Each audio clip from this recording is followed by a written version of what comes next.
Hello students and welcome to the class. I am your history teacher Manoj Arora. Today we will be going with the chapter's next part. The name of the chapter is An Imperial Capital Vijayanagara. Before I start the chapter, I hope you all will be safe at your homes, taking care of your family as well as yourself. Now moving on to the chapter. In the last video, which was the first video of this chapter, we studied that the kings of Vijayanagar, the Tuluvas, they called themselves Rayas. And because they had the fluctuating frontiers, that means they had a lot of wars with the neighboring kingdoms. Now what did they do in order to be efficient enough to fight those wars? Now we will do in today's video. For warfare, they used to get the horses from Arabia. The Arab traders used to bring these horses to the Vijayanagar kingdom, and this entire trade was done by the local merchants who were known as Kudarai Chettis. From 1498, Portuguese started providing the guns, the musketry, which had increased the power of Vijayanagar army to a great extent in comparison to the neighboring countries. They had got a lot of guns which had increased their power. Now Vijayanagar was also very much famous for the markets, spices, textiles and what not. Everything was sold from Vijayanagar market, and the kings were so good that the revenue received or the profit received from this entire trade was used in the welfare of the people, the welfare of the kingdom. What led to the decline of the empire? There were many claimants of the power, like the ruling lineages and the military commanders. Because of this, there were a lot of problems going in Vijayanagar kingdom, and which led to the fall of this empire. We will read about some of the lineages. Sangam dynasty, which ruled till 1485. Then the Saluvas, who came after the Sangams, they ruled till 1503. Then came the Tuluvas, from which Krishnadev Raya belonged. They ruled till 1542. And Aravidus, which ruled till the end of the 17th century.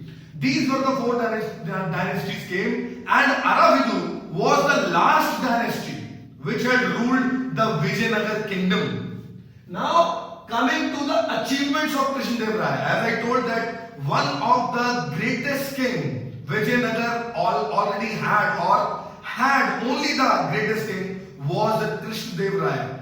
Imagine that he died in 1529 and the kingdom collapsed in 1542.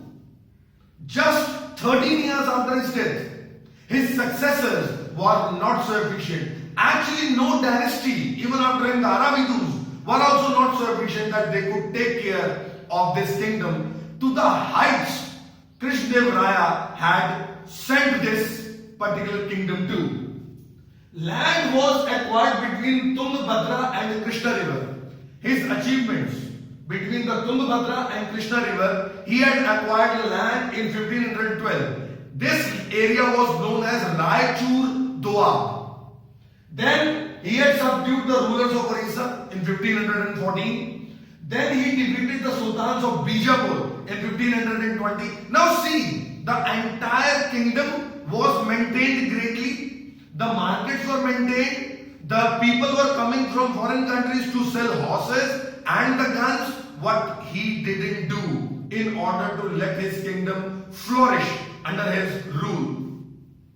He constructed a lot of temples. Under his name there are a lot of temples made, and he had added several gopurams to many of the temples. Now gopurams are called the gateways. The gateways to the temples, which signify that at some place, at some distance there is a temple. I will teach you about the gopurams in the coming videos also. Now what led to the fall of the empire? One of the reasons was, as I told, that there were no successful rulers, there were no efficient rulers after Krishnadev Raya. Ram Raya got defeated by the kings of Bijapur, Ahmednagar and Golconda. It was 1565 when he got defeated. And after that, kingdom was being ruled by the Aravidus, but it was not to that extent that it could get its name in the history. There were weak successors. I am taking the name again and again. There were weak successors. The weak successors after Krishnadev Raya. He died in 1529.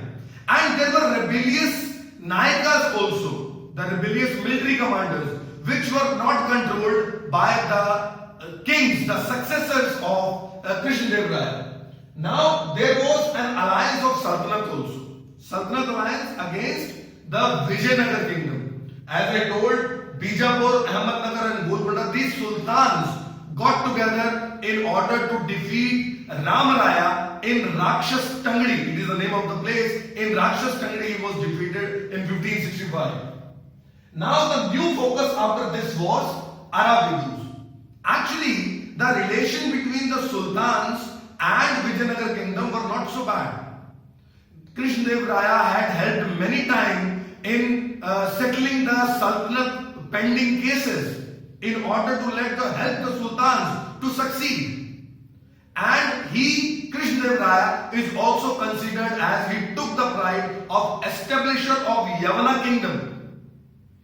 In return, the sultans had helped many times Vijayanagar kingdom in the process of succession. After the death of Krishnadev Raya, when there were problems in the succession, it was sultans who helped out. Then where the problem was? The problem was the Ram Raya, as I told. He tried to play a policy. He tried to play a trick, a game. And he tried to make these three sultans fight among each other.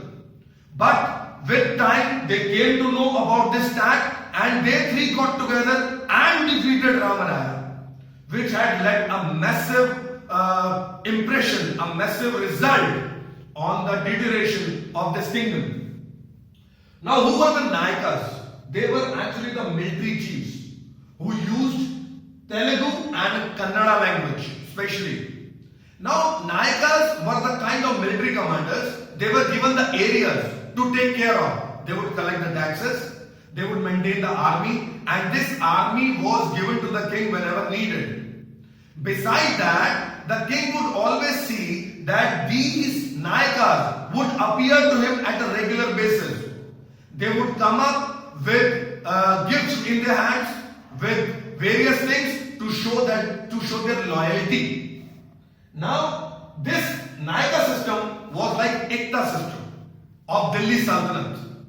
Like in Delhi Sultanate, the nobles were told to collect the taxes. Similarly, the Nayakas were also collecting the taxes. This system was called Amar Nayaka system. They collected the taxes, effective fighting force. The money which was collected, a part of that money was used to maintain the army. This army was given to the king whenever he needed to attack the neighboring kings or to save his own kingdom. Sometimes these Nayakas would get rebellious. So king would use this army to let the other rebellious Nayakas to keep in control. Now, they would send the tributes regularly and they were transferred also. The kings would try to keep transferring the Nayakas in order to show that they had power, in order to show the Nayakas that they were only the people, those who were working under the king. But there were certain Nayakas, those who got so much confident, so much powerful that they established their own kingdoms also. Today we will study till here only. I hope you have understood everything what I taught. If not, I request you to write in the comment box, or you can ask me in the daily sessions taken on the WebEx daily basis, which is arranged by the school. I request you to read NCERT books, that is a must. I request you, please go to the comment section and write your name, class and roll number. Do subscribe the channel if you have not done till now. If there is any problem, I am there for you whenever you need. Thank you very much. God bless you.